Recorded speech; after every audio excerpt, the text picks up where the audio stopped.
Welcome to the Postcard Inspirations Podcast.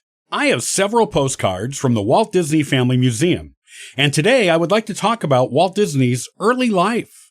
How much do we really know about his early life, childhood, and family?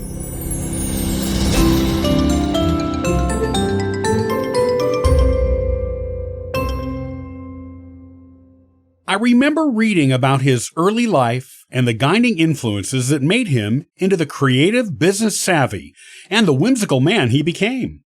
With most people, their early family life has a huge influence on who they become, and Walt Disney was no exception. Here is an exploration of his parents, 4 brothers, and 1 sister. Walt Disney was born on December 5, 1901, in Chicago, Illinois. He was the 4th son and 4th overall child of Elias Disney and Flora Call. His older brothers were Herbert, Raymond, and Roy. In 1903, his younger and only sister Ruth was born. With the family complete, Walt's parents moved with the kids to Marceline, Missouri, which was a town near where his uncle Robert had recently purchased some land.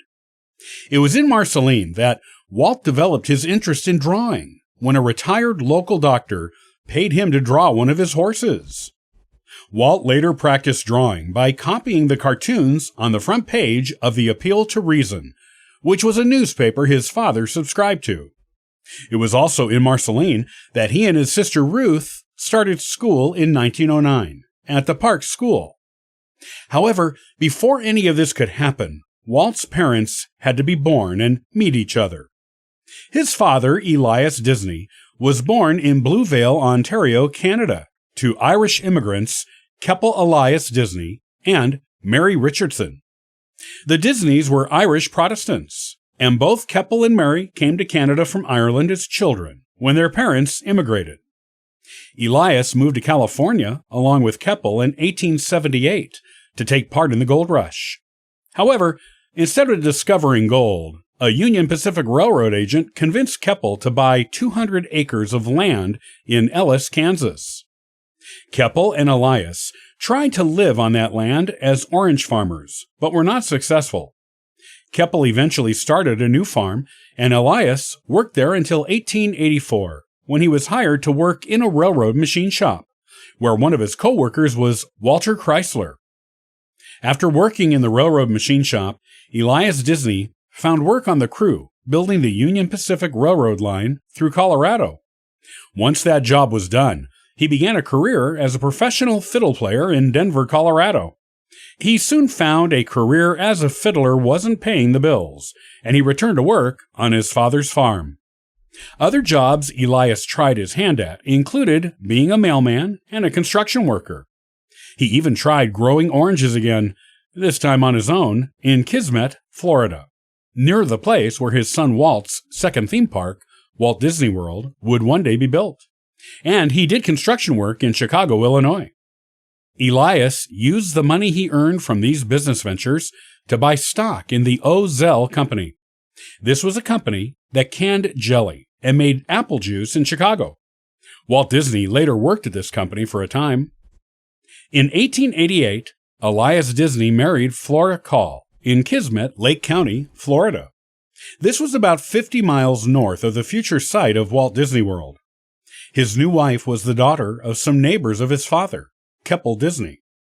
She was born on April 22, 1868, in Steuben, Ohio, a daughter of Charles Call and Henrietta Gross.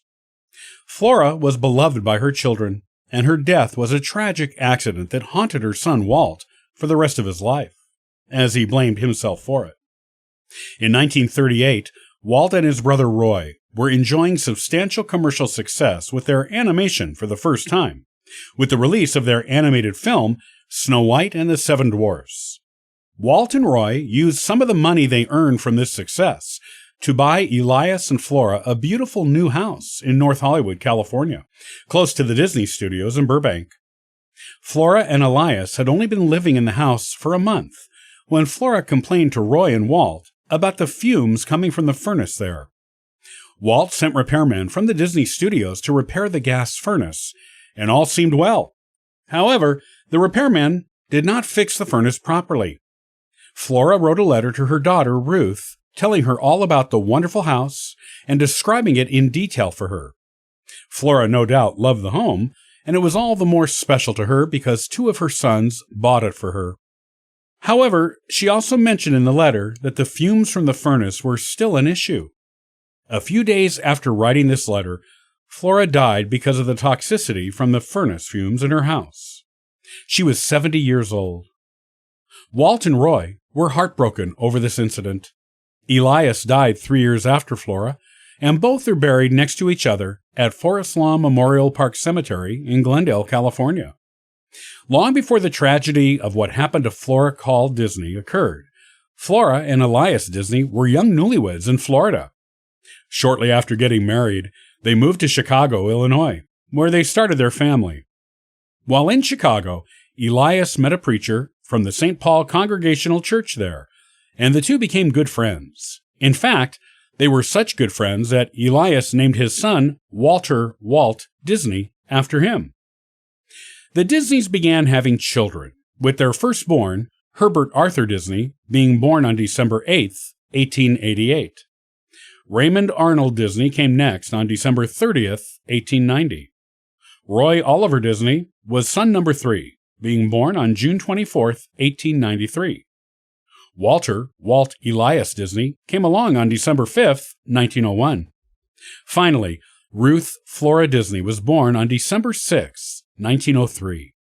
After Herbert was born, the family moved to a different neighborhood in Chicago, where Elias worked as a carpenter.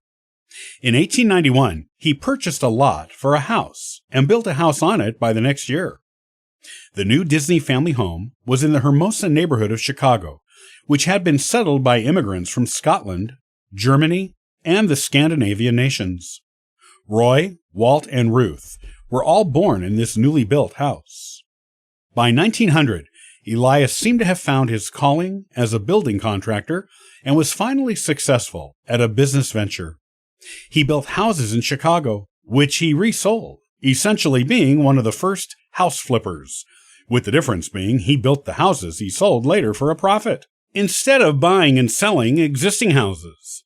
In addition, Elias was hired to build the St. Paul Congregational Church, which was dedicated in October of 1900. Elias became one of the trustees of this church, and Flora was its treasurer. Despite his business success in Chicago, Elias was concerned about the rising levels of crime in the city.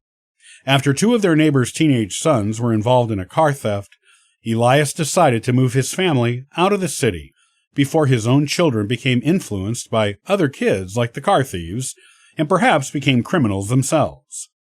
He moved the family to Marceline, Missouri in April of 1906. Just prior to moving, Elias purchased a 40-acre farm in Marceline from a Civil War veteran's widow. The veteran, William Crane, owned a house there that was older than the town of Marceline itself.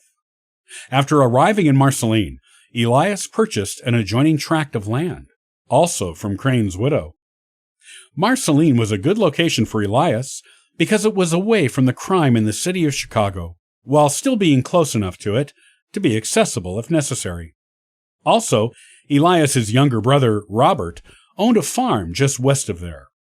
The Disneys' new home in Marceline included orchards that had trees that grew apples, peaches, and plums, as well as many healthy grain fields. There were also horses, cows, pigs, and poultry birds on the farm. It was an idyllic setting for raising children. Because of Elias's success as a building contractor, he was able to have a telephone installed in the house in 1907, which was a big deal at the time, as the telephone was still a relatively new invention.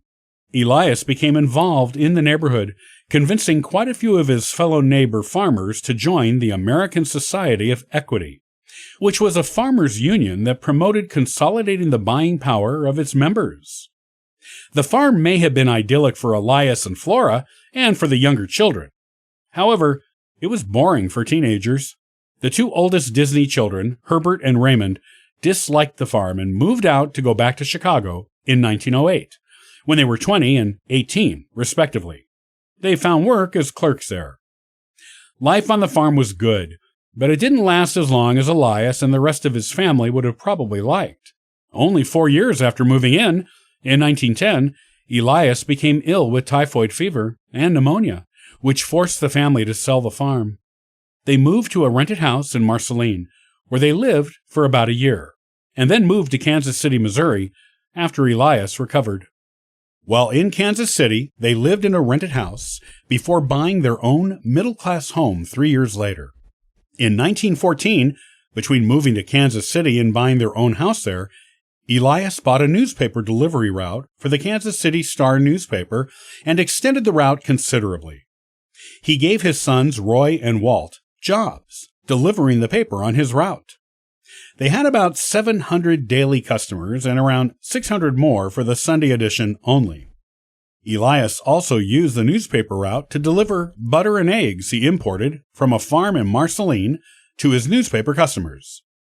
In 1917, Elias sold the paper route and moved the family back to Chicago.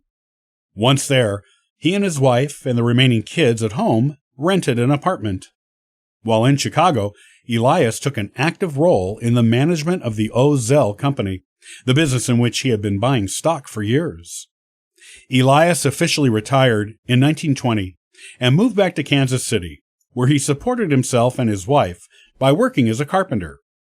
Later, he moved to Portland, Oregon in 1921 to be closer to his oldest son, Herbert, who had previously moved to Portland. Finally, he moved to North Hollywood, California, with his wife to live in the house Roy and Walt purchased for them. Elias Disney was a staunch Congregationalist and sometimes preached sermons in Congregationalist churches on Sundays. His sermons were known for being stern. He was also a passionate socialist and loved to talk socialism with strangers. If they seemed interested in the subject, he would bring them to the family home, wherever it happened to be at the time, even if he just met them. He also loved to play the fiddle, even though he had never been able to make a career at it, and would bring home perfect strangers if they could play an instrument. Elias was a teetotaler who never drank alcohol and only ever smoked extremely rarely, usually in social or business settings. He was known by his family for being a stern man with a temper that could become strong at times. He would not let his sons keep any money they earned while living at his house, because he thought they were too young to know how to manage it. Instead, he took it, saying it was for safekeeping, though he never gave it back to them. These people and experiences were the earliest influences on Walt Disney's life. Elias and Flora gave their children a childhood that was a mix of love and sternness, of both instability and stability, and one that offered them a lot of different experiences from which Walt could draw on for his imaginative projects when he was grown. Elias never approved of Walt's career as an animator and did not consider it a real job. Walt did not let that stop him from being generous with his parents when he became successful, though. That says a lot for the way he was raised and the character of his parents, as well as his own innate character.